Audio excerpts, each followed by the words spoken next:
Let's kick off this wild ride by diving into the creation of the very first automatic grenade launcher and the surprising purpose it served. Hold on to your hats because you probably didn't know this. The Soviet Union is like the Disneyland of automatic grenade launchers. Back in the groovy 1930s, Soviet weapon wizards had a brilliant idea.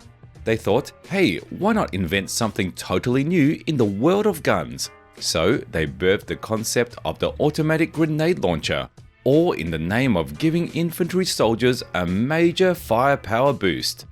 Picture this, in 1934 they set up a special design bureau to cook up the first ever grenade launching masterpiece. But here's where it gets interesting. It wasn't all sunshine and rainbows, nope. This grenade launcher had a case of the hiccups. It jammed, it misfired, and it had more tantrums than a toddler in a candy store. Fun fact, the guy in charge of this project, Yakov Grigorovich Tobin, likely got the boot or worse because of these problems in 1941. Now, fast forward to the post-war era, the swinging 70s to be precise. Under the guidance of a bunch of Tobin's pals and followers, they finally cracked the grenade launcher code. Behold, the 30mm automatic grenade launcher unleashed in 1972 with the superhero name AGS-17 Flame. So there you have it, a roller coaster of invention, misfires and ultimate victory. Because even in the world of weapons, sometimes you need to learn from your explosive mistakes. And now we fast forward to the late 80s, the mad scientists of Tula decided it was time to unleash their newest creation upon the world, the AGS-30, the grenade launcher of the future. And you better believe they had some serious inspiration from their previous grenade launching escapades in the AGS-17. So, what's the main goal here? Well, these designers had a mission. Make the AGS-30 lighter than a feather, but still pack a punch that'll make your jaw drop. It's like trying to put a sports car on a diet while keeping it as fast as a lightning bolt.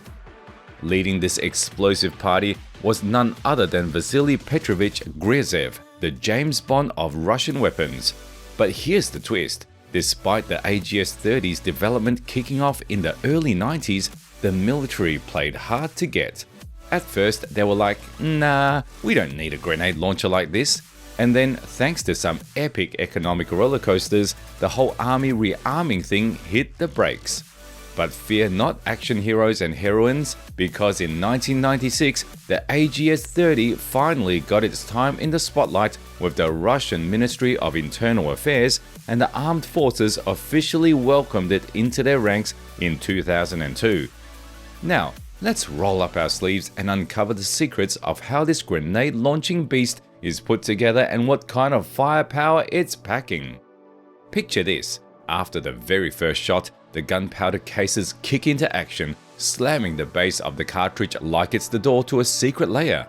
This sends the bolt on a wild ride backwards while compressing the return spring all in one crazy motion. Now, here's where it gets fancy. That spring slurps up all the energy from the bolt's return, making the whole operation as smooth as butter on a hot summer day. The result? Your shots are so on target, it's like they've got GPS. Plus, it's ejecting used cartridge casings like a champ. But wait, there's more. That spring isn't just about catching energy, it's a multitasker. It slings the bolt back into its original position, ready to serve up another round like a bartender with lightning reflexes. So in a nutshell, this grenade launcher operates kind of like an automatic rifle, but with recoil that's chill enough to sip a cup of tea while firing. Now let's talk specs. This bad boy weighs a mere 16 kilograms or 35 pounds, which is basically the weight of your luggage for a weekend getaway. How'd they pull that off? Well, they waved goodbye to the clunky hydraulic brake from the old design, shedding weight faster than a runner chasing an ice cream truck. Now, a soldier can swing this grenade launcher around like it's a party favor and change positions with ease just carrying it by hand. And did I mention it's got a swanky 2.7 times optical sight for those precision shots? Pop on your shades, folks, we're diving into a laser-focused action movie. When it comes to firepower, it's raining grenades at 400 rounds per minute, just a hair's breadth away from the trusty AK-74, which spits out 600 rounds per minute. It's like comparing a race car to a fighter jet. They're both fast, just in their unique ways. Now, let's talk about range. This grenade launcher can reach out and touch someone up to 1.7 kilometers or around 1 mile away. And remember, we're talking about projectiles that are way beefier than your average bullet. It's like trying to catch a baseball thrown from a skyscraper. But hold your horses, we're not done yet. Let's crack open the treasure chest of grenades. The AGS-30 comes with 3 types of ammo: VOG-17M, VOG-17 and VOG-30. They're like the 3 musketeers of explosives, ready to turn any party into a blast. But wait, there's a plot twist. This grenade launcher has its quirks too.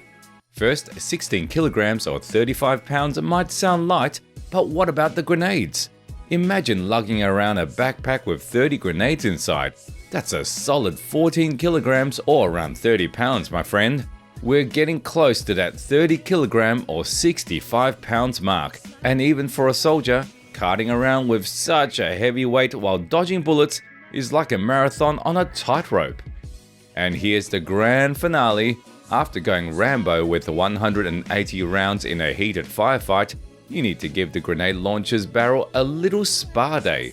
It gets hot, seriously hot, and if you forget to cool it down, things can get explosive, and not in a good way. We're talking premature detonations and fireworks you didn't sign up for. So remember, even the coolest weapons need a little TLC now and then.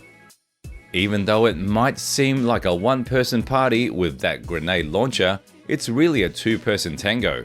Picture this: one soldier struts around like the action hero carrying the grenade launcher, while the other busts moves like a backstage crew member lugging the ammunition. It's like a buddy cop movie where both stars have their roles to play. Now let's not kid ourselves, every rose has its thorns. So despite the AGS-30 trying to be all that and a bag of chips, it's not all sunshine and rainbows. Now, let's take a wild detour into the world of armor penetration and building demolition capabilities. Just for kicks, let's compare it to another grenade launcher. But not just any grenade launcher, its long-lost cousin, the RPG-7. Yep, they're like 2 siblings with totally different career paths, but we're throwing them in the ring for a showdown. So picture this: the AGS-30 strutting its stuff wasn't born to break armor or bring down buildings. I mean, the weight of one of its rounds is just around 300 grams or a bit less than 1 pound. That's lighter than a giant chocolate bar. Now let's talk RPGs.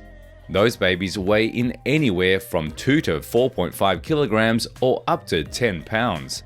If, for instance, we let these 2 loose on enemy infantry, theoretically, the AGS should win the dance-off.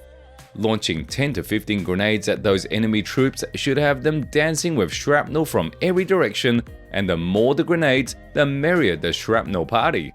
Now, switch to RPGs. There's no guarantee you'll hit the dance floor, and these things are primarily anti-tank, like the bouncers at an exclusive club. Sure, there'll be some shrapnel flying around, but the real damage comes from the round's impact, like a star crashing the stage for an epic entrance. When it comes to taking on buildings or armored vehicles, the AGS is about as useful as a rubber duck in a tank battle. Its projectiles are so petite that they might as well be in tiny love notes rather than explosive ordnance. Now, RPGs on the other hand were designed with heavy-duty demolition in mind. While the AGS-30 won't be winning any armor-piercing awards, it's a pro at dealing with those pesky snipers who think they're untouchable up on their lofty hills. A rain of grenades is just a thing to make their day much less snuggly. Now that we've unraveled the mystery of the AGS-30's purpose, let's delve into which video games have featured this curious weapon and whether they've done it justice. It turns out that this grenade launcher made a surprising appearance in the game Escape from Tarkov. But don't expect to treat it like your everyday sidearm, it's more like a rare treasure hidden on specific maps.